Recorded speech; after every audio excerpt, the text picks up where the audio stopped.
Bismillahirrahmanirrahim. Assalamualaikum warahmatullahi wabarakatuh. Perkenalkan, nama saya M. Zainal Asrofi dari Prodi Agribisnis semester 3. Di sini saya akan mempresentasikan tentang komunikasi organisasi. Dosen pembimbing yaitu Yuslizar SPMMA. Definisi: komunikasi merupakan proses mengirim dan menerima simbol-simbol yang memiliki arti dalam rangka pertukaran informasi agar terjadi saling pengertian antara dua orang atau lebih. Pentingnya berkomunikasi dengan jelas.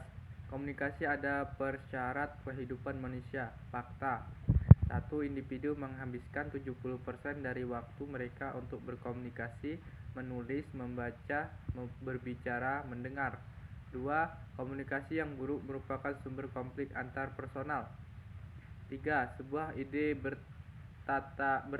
betapapun hebatnya tidak berguna hingga dapat disampaikan dengan dipahami orang lain. Kesimpulannya adalah komunikasi meliputi transfer maupun pemahaman makna.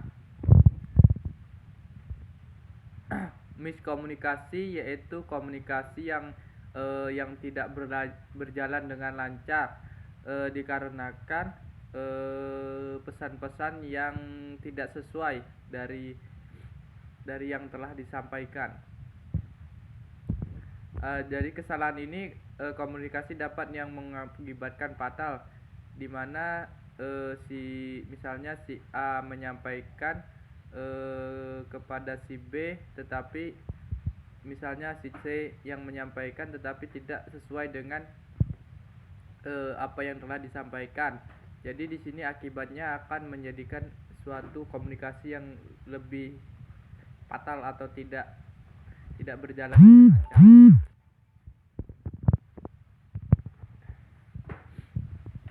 Materi konsep komunikasi dalam organisasi yang sumber Kretener dan 2000. Komunikasi dalam organisasi didefinisikan sebagai pertukaran informasi antara pengirim dan penerima, dan kesimpulan persepsi makna antara individu-individu yang terlibat. Analisis pertukaran ini menyatakan bahwa komunikasi adalah proses dua arah yang berisi elemen-elemen yang dihubungkan secara berurutan. Lanjut. Materi konsep komunikasi dalam organisasi. Sumber: Keith Davis dan Johan W. Neustrom 2004. Keith Davis dan Johan W. Neustrom 2004. Batasan konsep komunikasi dalam organisasi merupakan cara menyampaikan gagasan, fakta, pikiran, perasaan, dan nilai kepada orang lain. Komunikasi adalah jembatan arti di antara orang-orang sehingga mereka dapat berbagi hal-hal yang mereka rasakan dan ketahui. Sedangkan dari Deret Thornton 2000 merupakan batasan konsep merupakan dalam organisasi adalah suatu aktivitas individu dalam organisasi yang dapat memfleksikan gaya, kepribadian, kegiatan, persuasi, serta negosiasi dalam situasi latar belakang berbeda. Sedangkan menurut Carpenter dan Kane 1996, batasan konsepnya, komunikasi dalam organisasi mencangkup perpindahan dan pemahaman makna di antara anggota-anggota dalam organisasi melalui satu orang ke orang lain berupa informasi dan gagasan yang dihantarkan. Media komunikasi. Terdapat dua tipe utama dari media komunikasi. Yang pertama yaitu verbal dan non-verbal. Yang pertama komunikasi verbal, interaksi tatap muka atau langsung. Yang kedua lisan. Yang ketiga ada tulisan. Sedangkan komunikasi non-verbal yaitu komunikasi yang dilakukan dengan ekspresi wajah, posisi tubuh, kontak mata, dan bahasa tubuh lainnya. Pemilihan media. Yang pertama, pemilihan media komunikasi berdasarkan pada interaksi antara kekayaan informasi dan kompleksitas kompleksitas dari problem atau situasi saat itu. Yang kedua, kekayaan informasi dari Richard Dubb dan Robert Langen, pembawa informasi potensial yang berkapasitas data ditentukan oleh yang satu ada umpan balik, yang kedua ada saluran, yang ketiga ada personal vs impersonal, yang ketiga ada sumber bahasa. 7 unsur dalam proses komunikasi. Yang pertama adanya pengirim, yang kedua adanya encoding atau penyajian, yang kedua adanya pesan, yang keempat adanya saluran, yang kelima adanya penerima, yang keenam adanya penafsiran, sedangkan yang ketujuh adalah adanya penerimaan umpan balik. Kemampuan komunikasi adalah penampilan berdasarkan pada kemampuan individu untuk menggunakan komunikasi secara efektif dalam berperilaku sesuai dengan suasana yang ada. Ditentukan oleh satu, kecakapan dan sifat komunikasi, dan yang kedua faktor-faktor yang berhubungan dengan keadaan. Yang ketiga individu-individu yang terlibat dalam interaksi. Kemampuan komunikasi dapat diperbaiki melalui 5 gaya komunikasi. Kecakapan, ciri di bawah pengawasan Anda. Yang satu, asertivitas, yang kedua agresivitas, yang ketiga non-asertivitas, yang keempat komunikasi nonverbal, dan yang kelima mendengarkan secara aktif. Gaya komunikasi ini ada 3. Yang pertama gaya asertif, gaya agresif, dan gaya non-asertif.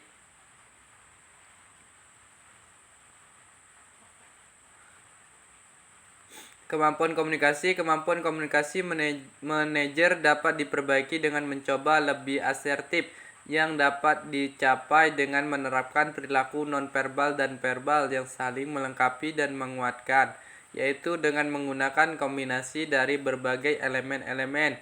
Yang pertama ada mendeskripsikan, menggambarkan. Yang kedua mengekspresikan. Yang ketiga berempati. Yang keempat ada menetapkan, dan yang kelima memberikan petunjuk. Komunikasi hierarkis, pertukaran informasi dan pengaruh di antara anggota organisasi, di mana paling tidak salah satunya memiliki kekuasaan formal untuk memimpin dan mengevaluasi anggota organisasi lain. Omongan seletingan, sistem komunikasi tidak resmi di dalam organisasi informal. Pendukung resmi saluran formal dalam komunikasi memiliki fungsi penting sebagai tanda peringatan awal untuk suatu perubahan organisasi, sebuah media untuk menghasilkan budaya organisasi, sebuah mekanisme untuk membantu perkembangan kekompakan kelompok, dan sebuah jalan informal untuk merangkul ide-ide orang lain. Distorsi komunikasi terjadi ketika karyawan dengan sengaja mengubah isi pesan, mengurangi ketepatan komunikasi antara manajer dan karyawan. Karena adanya politik dan tempat kerja, hasrat untuk mengatur kesan yang dapat ditangkap, atau rasa takut mengenai berbagai manajer merespons sebuah pesan. Dampaknya yaitu menghasilkan kesalahan pengiriman pesan, pesan yang tidak untuk diteruskan malah tersebar. Informasi yang salah tersebar, dan berbagai masalah lain yang berkaitan dengan kuantitas dan kualitas informasi. Cara mengurangi distorsi oleh manajer, yang pertama yaitu mengurangi perbedaan kekuasaan antara mereka sendiri dengan bawahan mereka. Yang kedua, meningkatkan kepercayaan melalui proses peninjauan kinerja yang memberikan penghargaan atas kinerja karyawan yang sebenarnya. Yang ketiga, mendorong respon stafnya dengan menjalankan rapat-rapat yang lebih kecil dan lebih informal.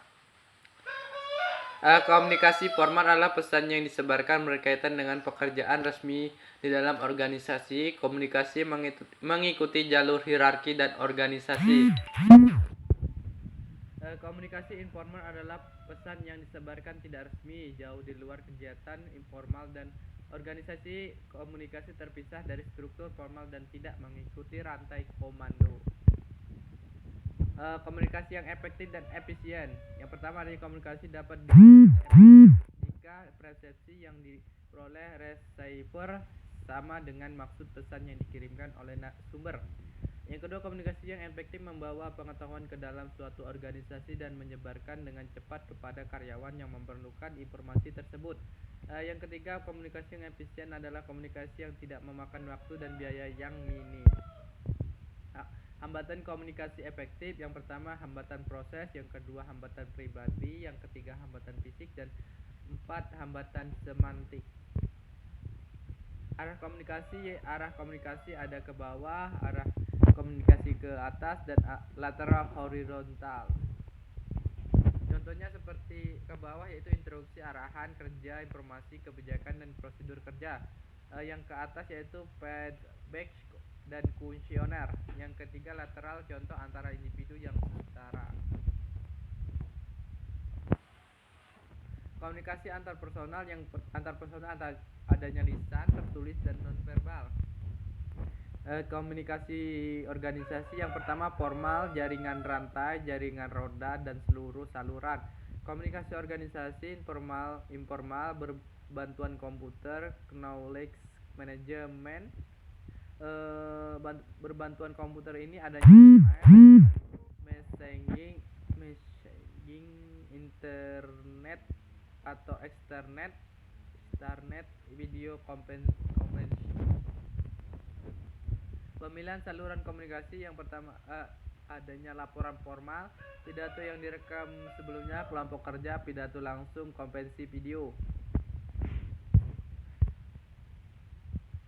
Hambatan bagi komunikasi yang efektif, hambatan komunikasi, penyaringan, persepsi selektif, kelebihan informasi, emosi, bahasa, kesulitan komunikasi. Karakteristik dari kekayaan informasi untuk media yang berbeda.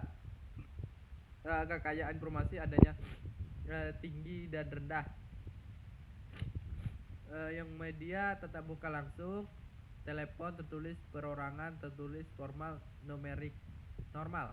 Umpan balik segera, cepat, lambat, sangat lambat, sangat lambat. Saluran visual, audio, visual terbatas, audio terbatas. Tipe komunikasi pribadi, impersonal. Sumber bahasa, tubuh, alami, numerik.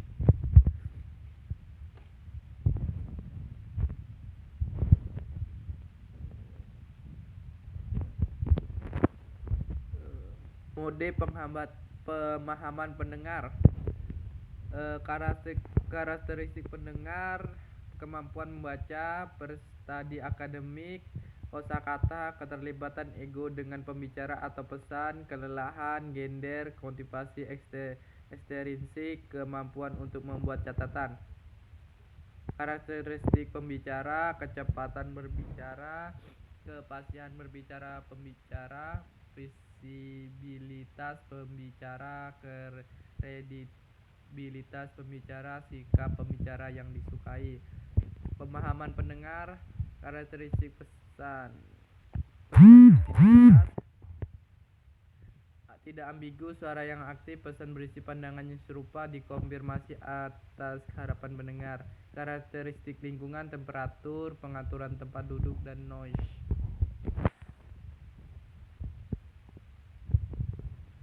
Kunci untuk mendengar efektif, kunci mendengarkan efektif menggunakan kecepatan berpikir, mendengar ide-ide, menentukan area kepentingan, menilai isi bukan cara menyampaikan. Pertahankan semangat Anda, bekerja keras untuk mendengarkan, menolak gangguan, mendengar apa yang dikatakan, menantang diri sendiri, menggunakan materi cetakan, proyektor, atau bantuan visual lainnya. Pandangan buruknya yaitu cenderung melamun, mendengarkan fakta-fakta, mengabaikan pembicara atau topik, mengabaikan pembicara yang monoton, terlalu cepat emosi, atau melakukan sesuatu yang dikatakan pembicara dan masuk dalam suatu argumen. Pendengar yang baik tetap memperhatikan pembicara, meringkas omongan pembicara dalam hati, menimbang bukti, dan mendengarkan apa yang tersirat. Baiklah, hanya itu yang bisa saya sampaikan. Lebih dan kurangnya saya mohon maaf. saya akhiri dengan ucapan wassalamualaikum warahmatullahi wabarakatuh.